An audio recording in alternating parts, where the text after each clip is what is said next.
ప్రియ శ్రోతలు, బాగున్నారా? మీ తలంపులు ఎలా ఉన్నాయి? మనం ఏమి తలంచుతూ ఉంటామో అదే అయిపోతాము. నీ భావజీవితం నీ భావి జీవితానికి విత్తనం లాంటిది. కొందరి తలంపులే గనక బహిరంగమైతే అవి తలంపులు కావు, తలవంపులవుతాయి. పరిశుద్ధాత్మ సాయంతో తలంపులను పసికట్టండి. 2 కొరింథీ 10:5 ఫిలిప్పీ పత్రిక 4:8 నేటి పాఠానికి మిమ్ములను ప్రేమతో ఆహ్వానిస్తున్నాము. మేము వితర్కములను, దేవుని గూర్చిన జ్ఞానమును అడ్డగించే ప్రతి ఆటంకమును పడద్రోసి ప్రతి ఆలోచనను క్రీస్తుకు లోబడినట్లు చెరపట్టి తెస్తాము. సహోదరులారా, ఏ యోగ్యత అయినా మెప్పైనా ఉండిన ఎడల, ఏవి సత్యమైనవో, ఏవి మాన్యమైనవో, ఏవి న్యాయమైనవో, ఏవి పవిత్రమైనవో, ఏవి రమ్యమైనవో, ఏవి ఖ్యాతి గలవో వాటి మీద ధ్యానముంచండి. సరే, రండి, తలలు వంచండి. వాక్య ధ్యానానికి ముందు ప్రార్థన చేసుకుందాము. దేవా, తండ్రి, నీకు నమస్కరిస్తున్నాము. ప్రభు, నీకు మేమెంతో కృతజ్ఞులం. మాలోని అపరాధ భావనల గొలుసును తెంచివేశావు. మా భావజీవితముపై విజయం మాకు ప్రసాదించావు. మమ్ములను నీతిమంతులనుగా తీర్చిదిద్దావు. నీకే మహిమ, మహిమ.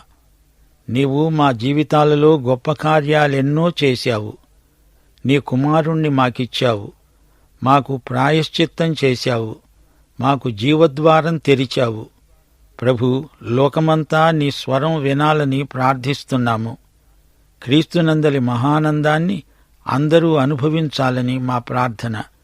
నిత్యదేవ, సత్యస్వరూపి, నీకు స్తుతి స్తోత్రములు. యేసు ప్రభు, పరిశుద్ధాత్మదేవ, విమోచక, నీకు స్తుతి. నీ కృపా విజయములను కీర్తిస్తున్నాము. నీ నామము మా చెవులకు ఇంపైన సంగీతం. నీ నామమే మాకు జీవం, ఆరోగ్యం, శాంతి.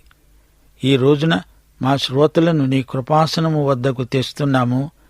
వారి ఆధ్యాత్మిక భౌతిక అక్కరలను మీరెరుగుదురు. ప్రభు, మమ్ములనందరినీ కనికరించండి. రోగగ్రస్తులను ముట్టి స్వస్థపరచండి.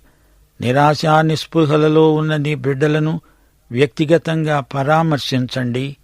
కుటుంబాలను దీవించండి. ఈ రోజులు చెడ్డవి.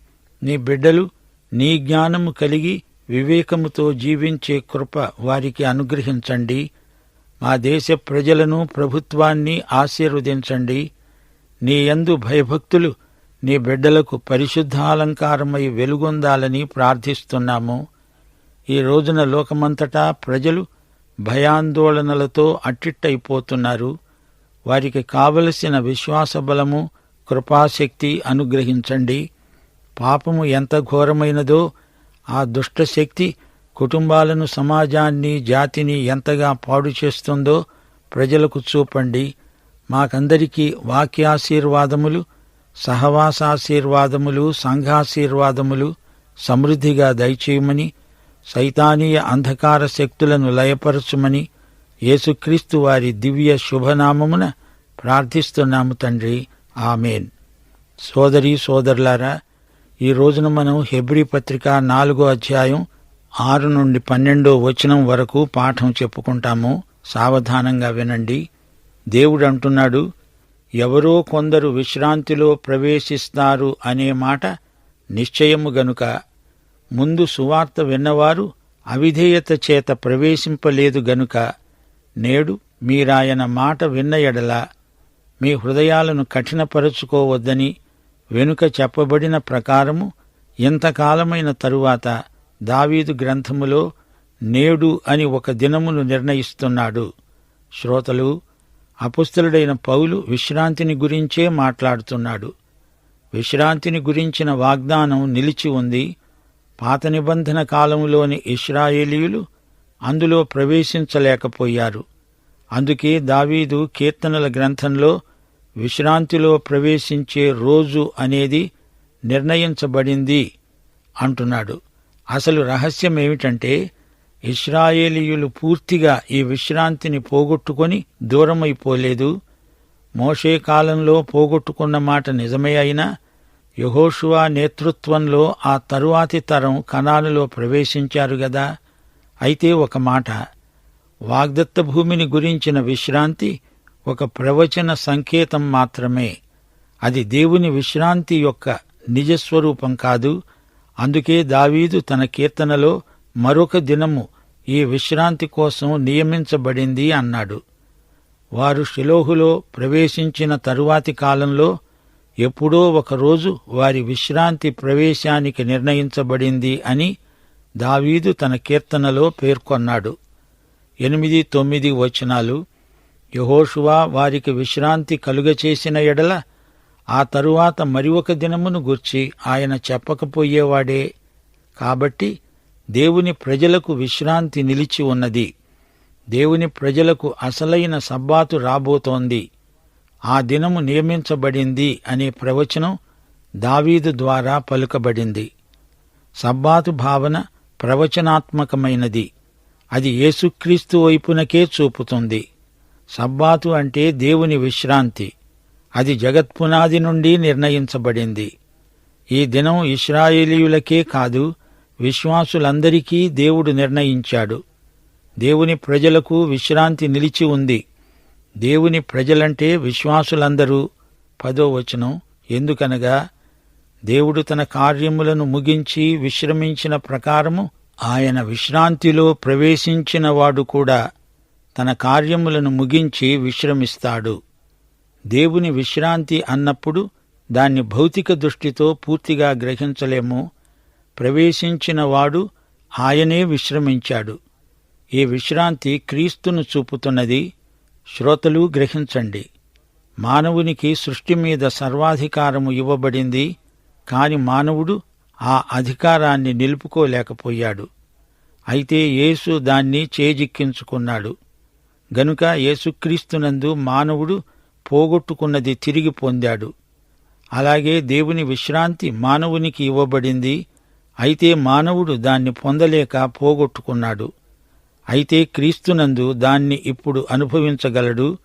ఆ విశ్రాంతిలో చేరగలడు. యేసుక్రీస్తు ప్రధాన యాజకుడు. క్రీస్తు దేవుని విశ్రాంతిలో ప్రవేశించాడు. దేవుని ప్రజలను దానిలోకి ఆయనే నడిపిస్తాడు. ప్రతి మానవునికి ఇట్టి విశ్రాంతి కోసం అంతరంగంలో ఆశ ఉంటుంది. క్రీస్తు పరలోకంలో దేవుని కుడిపార్శ్వమున కూర్చున్నాడు. ఆ అద్భుతమైన విశ్రాంతిలో మనం ప్రవేశిస్తాము. ఒకసారి దావీదు అన్నాడు, నేను గువ్వనై రెక్కలతో ఎగిరిపోతే ఎంత హాయిగా ఉంటుందో. అతని ఆత్మ విశ్రాంతిని కోరింది. యోబు కూడా తీవ్రమైన బాధామధ్యంలో విశ్రాంతిని కోరాడు. దేవుని యొక్క విశ్రాంతి మనిషికి ఎంతో అవసరం. దేవునితో కలిసి సబ్బాతును అనుభవించే ఆశను ఇశ్రాయేలు జాతిపరంగా వ్యక్తం చేశారు. ఈ సబ్బాతు, శనివారం విశ్రాంతి క్రీస్తునందు కలగబోయే దానికి ప్రవచన సంకేతం మాత్రమే. కనానులో ప్రవేశించటం కూడా పూర్తి విశ్రాంతి కాదు. కనాను కూడా సబ్బాతులాగే రాబోయే దానికి సూచన. ఈ ప్రవచనం తరతరాల ప్రజల ఆశాభావం తుదకు క్రీస్తునందు పూర్తిగా నెరవేరింది. ఆయన మన మధ్యకు అవతరించి వచ్చాడు, మన మధ్య జీవించాడు, శిలువ మీద మరణించాడు, విమోచన క్రియ ముగించి ఆరోహణమై తండ్రి కుడిపార్శ్వమున కూర్చున్నాడు.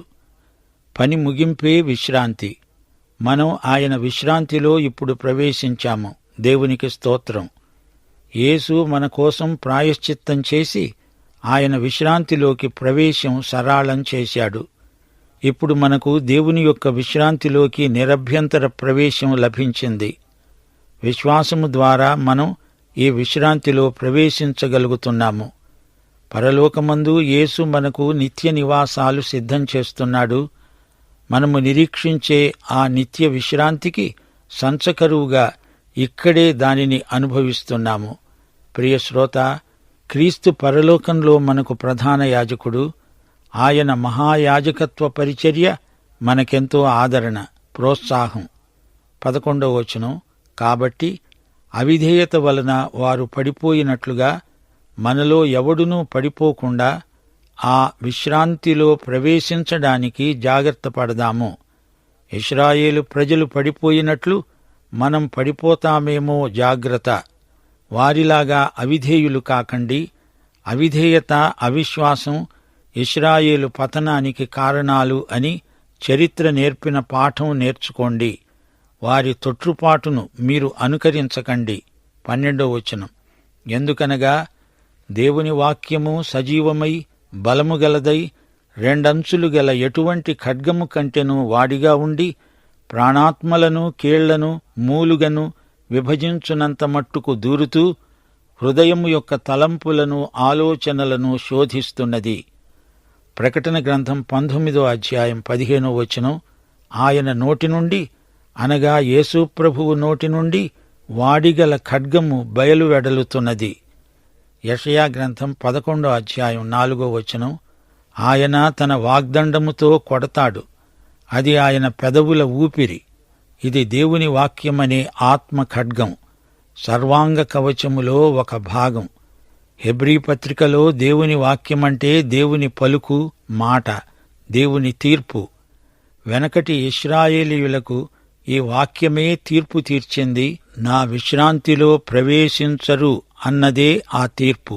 దేవుని వాక్యము, దేవుని కుమారుని నోట వెలువడే ఈ వాక్యము నాడు నేడు ప్రజల అవిధేయతకు, అవిశ్వాసానికి తీర్పు తీరుస్తోంది.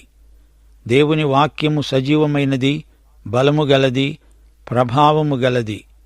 దేవుని వాక్యం కార్యకారి, కార్యసాధకం, కార్యానుకూలమైనది. దేవుని వాక్యంలో దేవుని జీవమున్నది.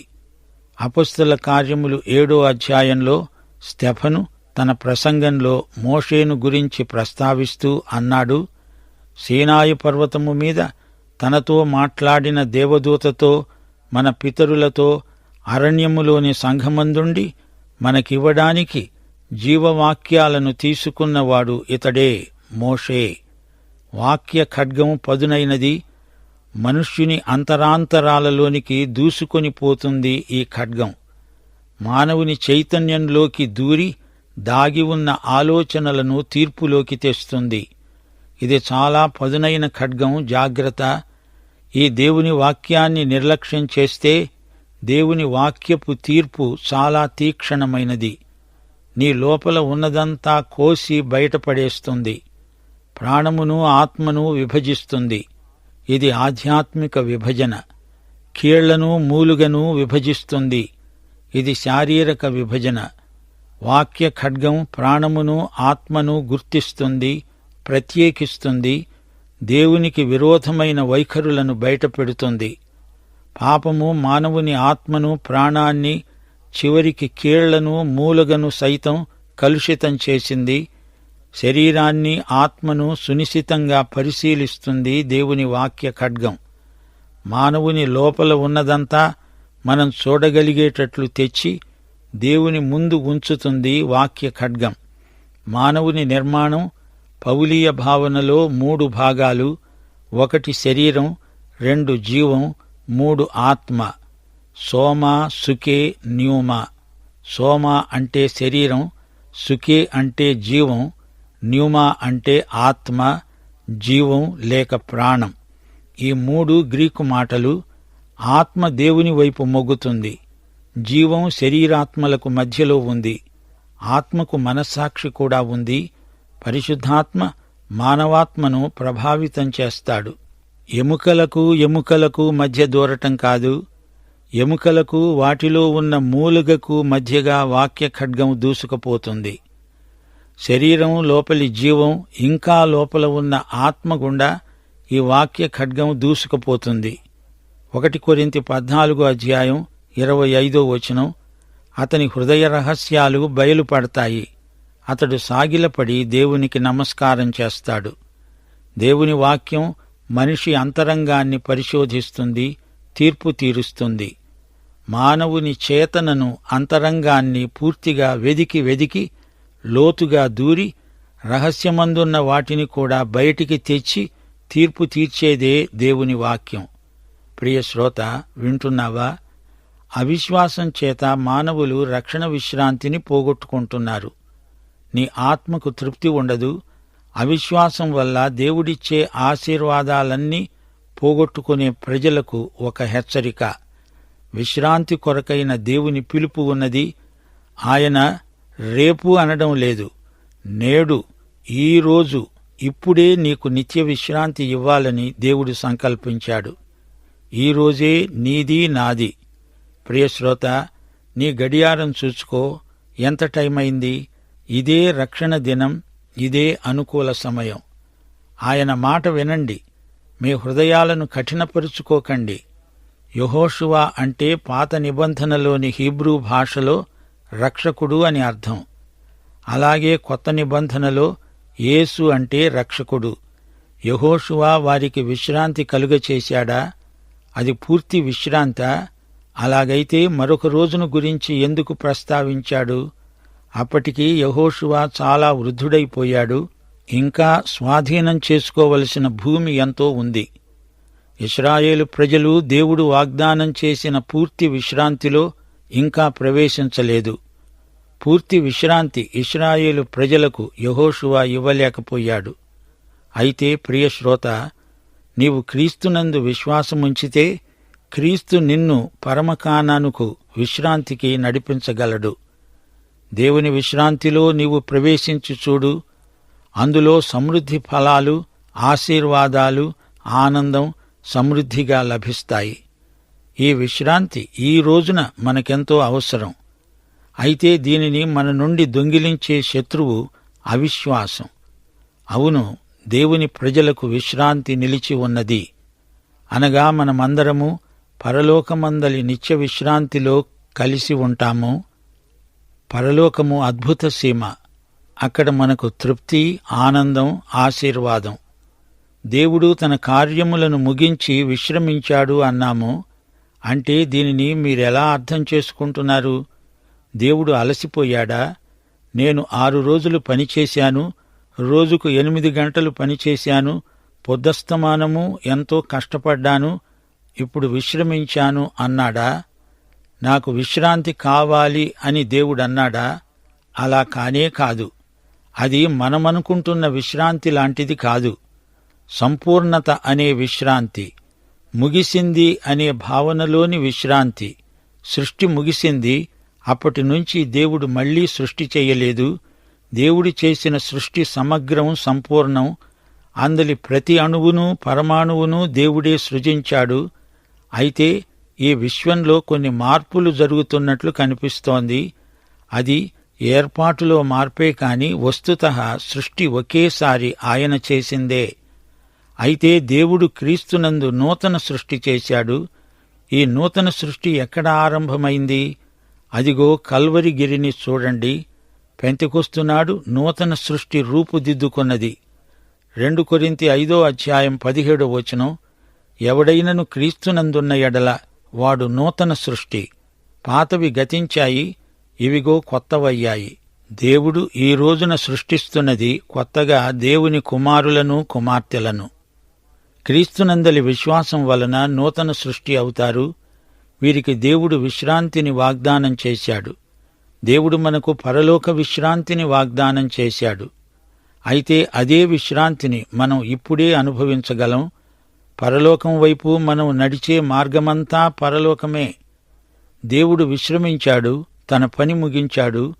నీ రక్షణ విషయంలో నీవేమీ చెయ్యనక్కర్లేదు. మనకు ఎట్టి యోగ్యత, అర్హత లేదు. దేవుడు చేసి ముగించిన పనికి ఎవరూ ఏమీ చేర్చలేరు. ఆయన దృష్టిలో మన స్వనీతి మురికి బట్టలు, బట్టపేలికలు. దేవుడు మన నీతిని అంగీకరించడు, గుర్తించడు, ఆమోదించడు. అసలు మనకు నీతి లేనే లేదు. యేసు ఇచ్చిందే నీతి. రోమాపత్రిక 3:10 నీతిమంతుడు లేడు, ఒక్కడూ లేడు. గ్రహించేవాడెవ్వడూ లేడు. దేవుణ్ణి వెదికేవాడు ఎవ్వడూ లేడు. యేసు ప్రభువు మనకు ఇచ్చేది సంపూర్ణ రక్షణ. ఆయన ముగించిన పని అది. మనము క్రీస్తునందు విశ్వసించగానే నూతన సృష్టి అయ్యాము. అలాగే ఎవరైనా అవుతారు. దేవుని బిడ్డ దేవుని సంకల్ప పరిధిలోనే జీవిస్తాడు. దేవుని విశ్రాంతిలో ప్రవేశించి దేవుని పని చేస్తాడు, ఆనందిస్తాడు. దేవుని విశ్రాంతిలో ప్రవేశించడం ఎంతో ఆరోగ్యకరం. మరియా యేసు పాదాల చెంత కూర్చుంది. మార్త పనుల్లో తలమునకలై ఉంది. మార్తకు సేవ చెయ్యాలనే ఆశ ఉంది, కాని ఆమెకు దేవుని విశ్రాంతి అంటే ఎలాంటిదో తెలియదు. మరియా తన పని సకాలంలో ముగించుకొని యేసు పాదాల చెంత విశ్రాంతిగా ఉంది. మార్తకు విశ్రాంతి లేదు, పైగా నానా హైరానా పడుతోంది. మనలో ఎవ్వడూ పడిపోకుండా ఆ విశ్రాంతిలో ప్రవేశించటానికి జాగ్రత్త పడదాము. అవిధేయత వలన వారు, అనగా ఇశ్రాయేలీయులు పడిపోయినట్లు మనలో ఎవడూ పడిపోకుండునుగాక. అవిధేయత చేత, అవిశ్వాసము చేత వారిలాగే పడిపోకండి. మన ప్రభువు ఎంతైనా నమ్మదగినవాడు. దేవుని వాక్యము రాయబడింది, పలకబడింది. ఇది సజీవ వాక్యం. దీనికి రెండు వైపులా పదునుంది. ఇది ఖడ్గం. దీన్ని పట్టుకున్న వానికి తగులుతుంది, అవతలి వ్యక్తికి తగులుతుంది. 1 తెస్సలోని పత్రిక 2వ అధ్యాయం 13వ వచనంలో పౌలన్నాడు, మీరు దేవుని గూర్చిన వర్తమానము మా వలన అంగీకరించినప్పుడు మనుష్యుల వాక్యమని ఎంచక అది నిజముగా ఉన్నట్లు దేవుని వాక్యమని దానిని అంగీకరించారు. ఆ వాక్యమే విశ్వాసులైన మీలో కార్యసిద్ధి కలుగచేస్తున్నది. 1 కొరింథీ 2వ అధ్యాయం 4వ వచనం పౌలన్నాడు, నేను మాట్లాడినా, సువార్త ప్రకటించినా పరిశుద్ధాత్మ దేవుని శక్తి కనపరచే దృష్టాంతాలనే వినియోగించాను. బోధకులుగాని సంఘస్థులుగాని దేవుని వాక్యమంతా వినాలి, చదవాలి, చెప్పాలి. బైబిలు పాపం నుంచి నిన్ను దూరంగా ఉంచుతుంది, లేదా పాపం నిన్ను బైబిలు నుంచి దూరం చేస్తుంది. మనలో జీవం, ఆత్మ ఉన్నవి. ఈ రెండూ ఒకటి కావు. వాటిని వేరువేరుగా గుర్తించడానికి బైబిలు సహాయం చేస్తుంది. అలాగే శరీరమందలి కీళ్లు, అందలి మూలుగను వేరువేరుగా చేయగలిగేది, చూపగలిగేది దేవుని వాక్యమే. కీర్తనలు 32 వచనం 3, నా ఎముకలు క్షీణించాయి అన్నాడు దావీదు. కీర్తనలు 51 8వ వచనంలో నా ఎముకలు హర్షిస్తాయి, అనగా నాట్యం చేస్తాయి అన్నాడు దావీదు. బైబిలు గ్రంథం మనలను విమర్శిస్తుంది. 1500 సంవత్సరాల కాల వ్యవధిలో 45 రచయితలు రాశారు. ఒకరినొకరు ఎరగరు, కాని అందరూ రాసిన దానిలో ఎట్టి వ్యాఘాతమూ లేదు. హృదయములోని తలంపులలోని ఊహలను కూడా ఈ గ్రంథం బయటపెడుతుంది, తీర్పు తీరుస్తుంది. క్రియలకు మూలమైన ఆలోచనలకే బైబిలు తీర్పు తీరుస్తుంది. హృదయము మోసకరమైనది, అది భయంకరమైన వ్యాధి గలది. దానిని గ్రహించగలవాడు ప్రభువే. పాఠం ఇంతటితో సమాప్తం. ప్రభు అయిన యేసుక్రీస్తు వారి కృప, తండ్రి అయిన దేవుని ప్రేమ, పరిశుద్ధాత్మ యొక్క అన్యోన్య సహవాసము సదాకాలము మనకందరికి తోడై ఉండునుగాక. ఆమేన్.